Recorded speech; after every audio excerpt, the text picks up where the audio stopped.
반갑습니다. 2월 19일 목요일입니다. 오늘 저에게 주신 하나님 말씀은 신약성경 마태복음 15장 1절에서 20절까지 말씀입니다. 마태복음 15장 1절에서 20절 말씀을 읽어드리겠습니다. 그때에 바리새인과 서기관들이 예루살렘으로부터 예수께 나와 이르되 당신의 제자들이 어찌하여 장로들의 전통을 범하나이까? 떡 먹을 때에 손을 씻지 아니하나이다. 대답하여 이르시되 너희는 어찌하여 너희의 전통으로 하나님의 계명을 범하느냐?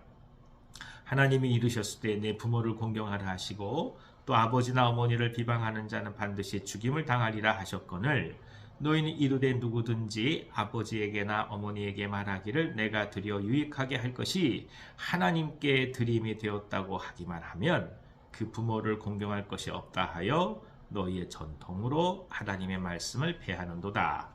외식하는 자들아, 이사야가 너희에 관하여 잘 예언하였도다. 일러스되 이 백성이 입술로는 나를 공경하되 마음은 내게서 멀도다. 사람의 계명으로 교훈을 삼아 가르치니 나를 헛되이 경배하는도다 하였느니라 하시고 무리를 불러 이르시되 듣고 깨달으라. 입으로 들어가는 것이 사람을 더럽게 하는 것이 아니라 입에서 나오는 그것이 사람을 더럽게 하는 것이니라. 이에 제자들이 나와 이르되 바리새인들이 이 말씀을 듣고 걸림이 된 줄 아시나이까? 예수께서 대답하여 이르시되 심은 것마다 내 하늘 아버지께서 심으시지 않은 것은 뽑힐 것이니 그냥 두라. 그들은 맹인이 되어 맹인을 인도하는 자로다. 만일 맹인이 맹인을 인도하면 둘이 다 구덩이에 빠지리라 하시니 베드로가 대답하여 이르되 이 비유를 우리에게 설명하여 주옵소서. 예수께서 이르시되 너희도 아직까지 깨달음이 없느냐? 입으로 들어가는 모든 것은 배로 들어가서 뒤로 내버려지는 줄 알지 못하느냐? 입에서 나오는 것들은 마음에서 나오나니 이것이야말로 사람을 더럽게 하느니라. 마음에서 나오는 것은 악한 생각과 살인과 간음과 음란과 도둑질과 거짓 증언과 비방이니 이런 것들이 사람을 더럽게 하는 것이요 씻지 않은 손으로 먹는 것은 사람을 더럽게 하지 못하느니라. 아멘. 오늘 예수께서는 중요한 말씀을 주시죠. 전통으로 하나님의 말씀을 폐한다 이런 얘기죠. 굉장히 두려운 말씀입니다. 본래 전통이라고 하는 것은 의미를 간직하게 하기 위한 아주 최소한의 절차였던 것이고 그게 모든 이들이 함께 공유했던 문화로 자리매김할 수 있는 거 아니겠어요? 근데 그 전통을 오히려 하나님의 말씀을 폐하신다. 아주 극단적으로 예수께서 말씀을 하시죠.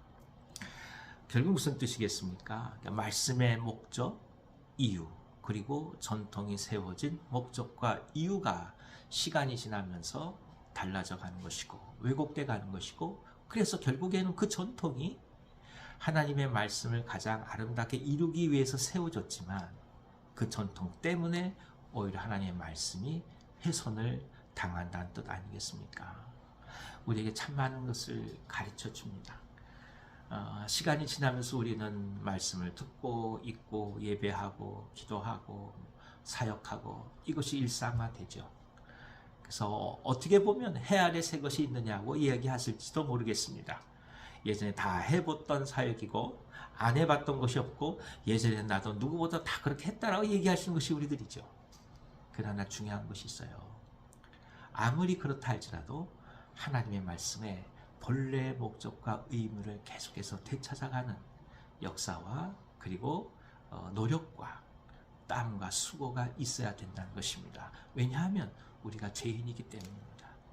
죄라는 것이 매일매일 우리 가운데서 우리를 곤고하게 만들기 때문에 어제 느꼈다고 해서 오늘 똑같이 느끼는 것이 아니죠. 어제 했다고 해서 오늘 했다고 얘기하시는 것이 아닙니다. 왜냐? 우리 안에 죄로 인하여 이미 그 의미가 조금씩 훼손돼 가기 때문입니다. 그래서 우리는 매 순간마다 본래 말씀의 의미와 목적과 이유를 찾으려고 애쓰며 기도하며 성령의 도우심을 구하는 것이죠. 그리고 그 은혜를 경험하게 될 때 우리는 매일매일 새로운 하나님의 손길을 경험합니다. 똑같은 말씀이지만 어제와 오늘이 다릅니다. 똑같은 말씀을 나누지만 어제와 오늘이 다르고 또 내일이 다릅니다. 그러니까 하나하나가 같은 것 같아도 전혀 같은 것이 아니죠. 매일매일 새롭게 우리에게 다가오는 것입니다. 그렇게 될 때 그때 우리는 비로소 우리에게 주어진 이 모든 믿음의 유전이라는 것이 그리스도의 말씀의 생명을 해야 하는 것이 아니라 생명을 더욱더 풍성하게 하는 것을 경험하게 되는 것입니다. 예수님은 율법을 폐하러 온 것이 아닙니다. 율법을 완성하러 왔다고 말씀하신 건 아니겠습니까? 그 뜻이 무엇이겠어요? 매일매일 새롭게 율법이 얘기하고자 하는 하나님의 말씀의 본질을 찾아간다는 뜻 아니겠습니까? 그런 차원에서 우리가 또 한번 이 말씀을 깊게 붙듭니다.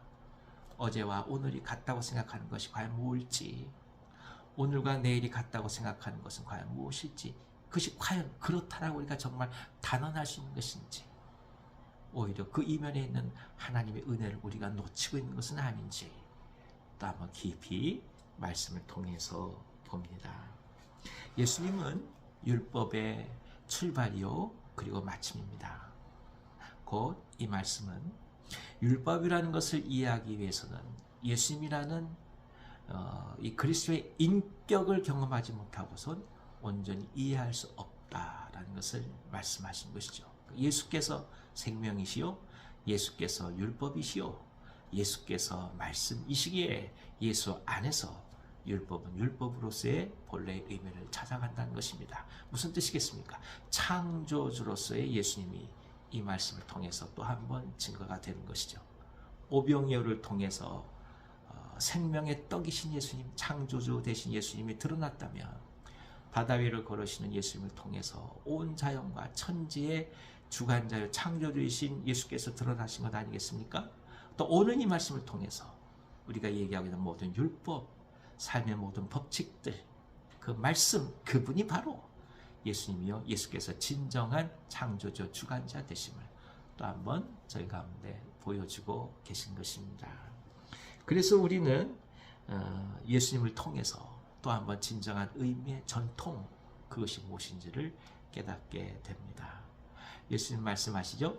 밖에서 안으로 들어오는 것이 우리를 더럽게 하는 것이 아니라 안에서부터 밖으로 나가는 것이 우리를 더럽게 한다. 결국 우리의 마음, 생각이 죄로 인하여서 주의를 오염시켜 간다는 뜻 아니겠습니까? 그래서 또 한 번 하나님 앞에 엎드립니다. 저희들의 마음을 오늘 다스려 주시고 오늘 저희들의 마음을 통해서 밖으로 입을 통해 나아가는 이 이야기들, 말씀들, 그 모든 것들, 생각들이 세상을 고통스럽고 절망하게 하는 것이 아니라 사람을 살리고 희망을 주고 격려하고 세워가는 놀라운 역사가 있게 해달라고 그렇게 기도하는 것입니다. 사랑하는 여러분, 오늘 하루가 또한 저희 가운데 주어졌습니다. 오늘 내 안에서 밖으로 나간 그것이 세상을 아름답게 하고 주님의 생명을 전하게 되는 놀라운 역사가 가득하기를 기원합니다. 우리의 입술은 원망과 아픔이 아니라 생명과 축복을 전하기 위하여 우리에게 주어진 것입니다.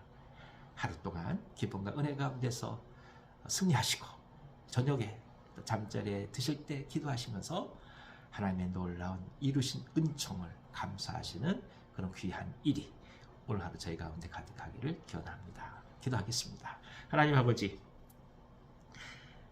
율법의 주인 되시고 율법을 완성하시고 율법을 이루시고 율법 속에 있는 말씀이신 우리 주님을 또 한번 알게 하시니 감사합니다. 주님의 인격 속에, 주님의 말씀 속에 그 주님의 생명을 보게 하시고, 그래서 오늘 저희들 속에서 나오는 것들이 세상 가운데 하나님의 생명을 나눠갈 수 있도록 인도해 주시옵소서. 저희들이 부족하고 죄로 인해 얼룩진지라 순간순간 후회할 때가 많고 실수할 때가 얼마나 많이 있는지요. 주여, 부족하오니 그저 불쌍히 여겨주시고 용서해 주시고 우리 입술에서 나오는 그 모든 것들이 세상 속에 하나님의 영광을 증거하도록 오늘 축복해 주시옵소서. 평상 가운데 있는 종들 함께 해주셔서 나음 있게 하시고 하늘의 회복을 허락해 주옵소서. 예수님의 이름으로 축복하고 기도하옵나이다. 아멘. 아멘. 오늘 하루도 하나님의 축복이 가득하기를 기원합니다.